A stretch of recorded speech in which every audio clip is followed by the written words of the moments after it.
I think if you go back to 2005, the old administration prior to me coming in, they had about $228 million in the LGIP fund that was paying about 1% interest. Immediately when I took office, I took that money and started putting it to work for the taxpayers of Bernalillo County. The general complaint here from the commission seems to be that it's just too risky, that the yields are just too far out, and there's a chance, if interest rates don't stay at record lows, which, you know, it's pretty reasonable to assume they're going to go up at some point, there's a chance that we could get caught out. And in fact, that they're saying that's what's happening right now. Well, you know what? They can say anything they want. I would have loved to have seen one of the commissioners down here asking the county treasurer about investments. I don't know, because I'm not the county treasurer. 10 months into his term, I don't think any of the county commissioners have come down here to say, hey, where are we at? What are we making? Where are we? Should we go short? Should we go long? I haven't seen any of them down here, but that's a question you'd have to ask the county treasurer. One of the questions that the commission had, that these reviewers from Slocum and RBC had raised, was the rate of turnover. Especially since May of 2012, they've said essentially everything in the treasurer's account has turned over already. Explain that strategy to me. Well, that's not a strategy. You have to understand, bonds are called. I believe we had 20 to 30 bonds called. We purchased about 40 bonds. We sold approximately 23. So that's not turnover. That's called dealing with the real investment world. You know, you talk about the Slocum report. I wish you guys would look at it. If you look at it, it says in compliance, completely compliance, 2 out of 4. Close to compliance but need improvement, 2 out of 4. So, I mean, everything in county government, everything in the whole world can use improvements. But I'm talking, the Slocum report said that 2 of the items that we had in our investment policy were in complete compliance.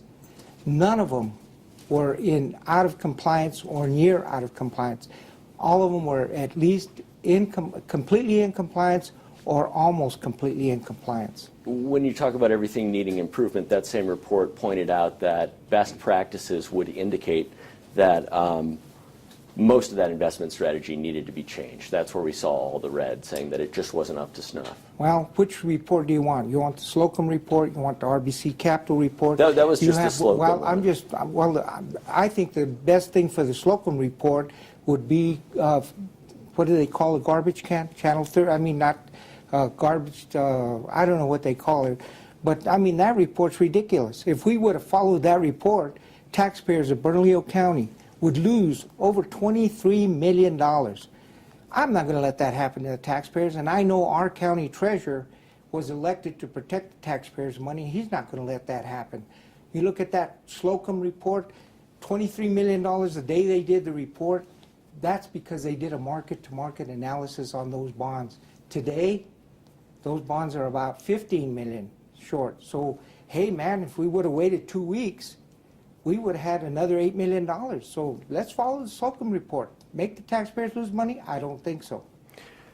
Part of the concern is that this generates an inordinate amount of money for commissions or fees for the brokers who execute this sort of thing.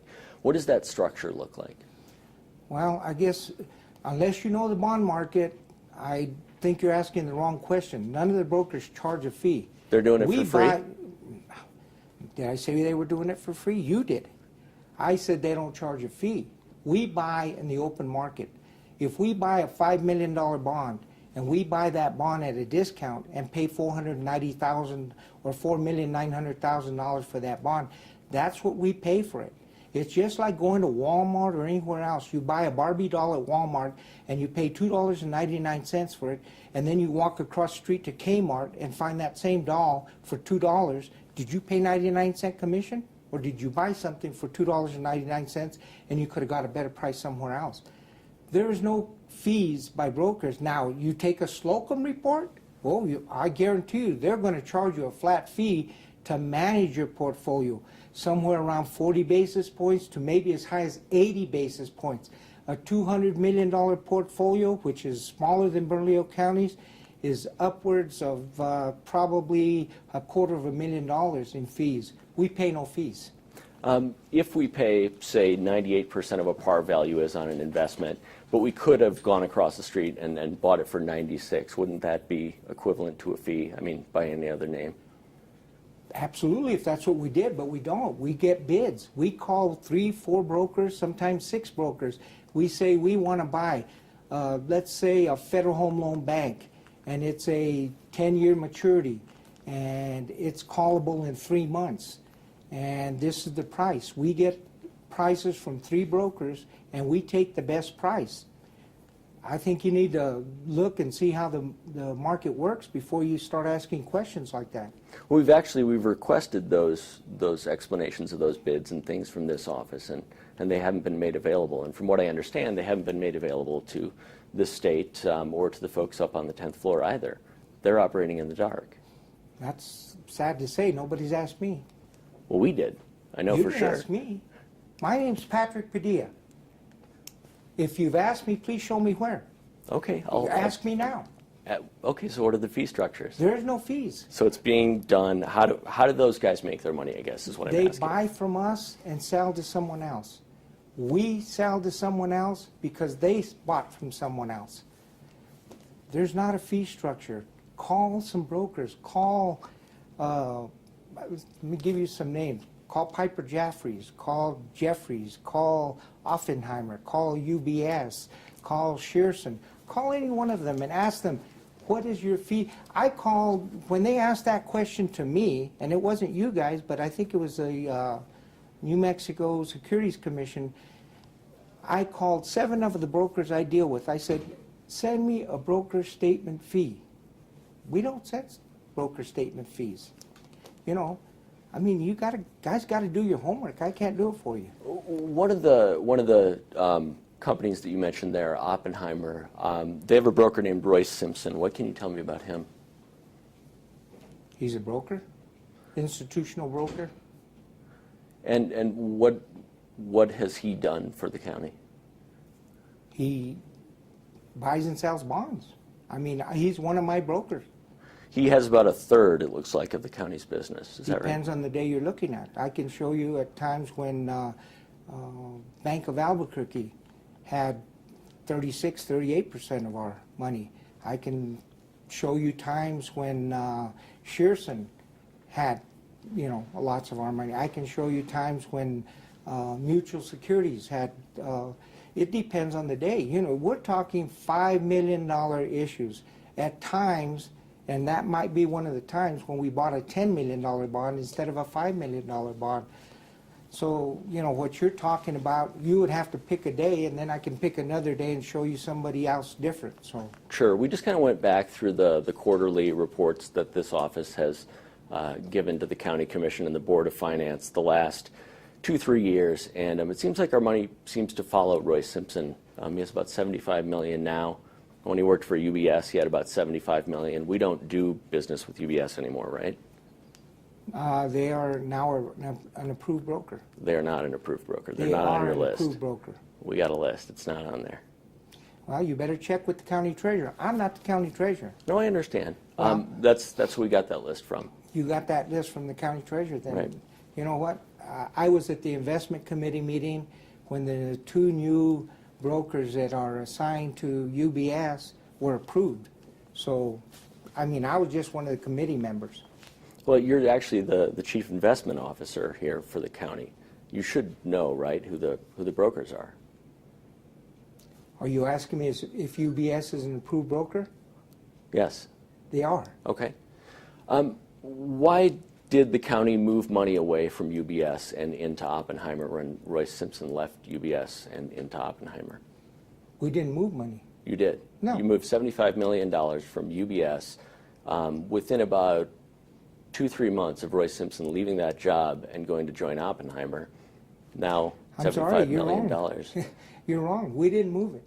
We had funds with UBS. We probably sold them and probably sold them at a profit. Then we bought from someone else. You know, you're talking about picking and choosing the point in time. I can show you every single month, and I can show you the actual monies that we have with each one of the brokers. We deal primarily with about 9 brokers. Probably 7 of them currently have funds with Bernalillo County. So if you want that information, I can get it for you. We'd love it. I can't do it right now, but I can get it for you. Sure, and absolutely. what I'll do is I'll get it for you. What would you like it for? I can't get it for you for this current period because I'm not the county treasurer. But I can get it for you for the last 8 years. Yeah, absolutely. We would love that information. Good. Make a request and I'll get it to you. When Royce Simpson left UBS and joined... When who? When Royce Simpson left UBS and he joined Oppenheimer, he left UBS right around the time that brokerage house settled with Harris County, which is where Houston is in Texas, for about $600,000. Their complaint was that he was essentially ripping them off, that he was charging, as I described before, 98% for a bond that they could have paid 96% of par value from. He was carving out a little extra business for himself. That was their accusation. That hasn't been proven in court. I want to make that clear. Given that kind of issue, why follow a broker like that? You're the first one that's ever told me that. I didn't know that he had a problem. Your wife, actually, when she was working for Sandoval County in the late 90s, did business with Mr. Simpson at Everin Securities, and Sandoval was so displeased that they tried to take that company to court. It's 23 years ago. Ask her. I wasn't married to her then. It's 13 years ago. Clearly, this... 1990 to now? Late 90s. So, there's... you clearly have a lot of choices of brokers that you can use. And I use a lot of them. Why is a third of our business right now with this particular one, and a third of our business when he worked for another company with that particular one? Why is over a third of it with Bank of Albuquerque? Because they're a local bank. We don't have any institutional brokers in New Mexico. The institutional broker that was with the Bank of Albuquerque, Tom Hayes, is now in Oklahoma City. Why do I continue doing business with him? Because I get the best price for the taxpayers of Bernalillo County. That's why. What you guys need to do, instead of make accusations, you need to come down here, you need to look at the bid sheets, you need to get on Bloomberg, you need to look at the date that they were bought and purchased and see if it's market value. If it's not, then I've done something wrong, but it is. I've called all my brokers. I work hard for the taxpayers of Bernalillo County. And the last 8 years that I was county treasurer, I can assure you that you look at my bid sheets, you give them to any broker you want, give them to Slocum. You're so proud of Slocum's report, give them to Slocum, have Slocum check them out, say, hey, did these guys pay too much and why? So we can come down here and look at those bids for these sales? I have no idea. I'm not the county treasurer.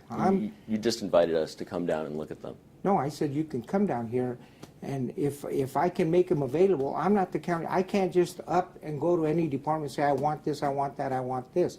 I have information at my private office that you're more than happy to look for. But there is a form and a procedure to do that. It's called the Public Information Request. I mean, everybody else does it. Why not you? Absolutely. We filed a few of them. Good. I hope they've been answered. They haven't yet. But they will be.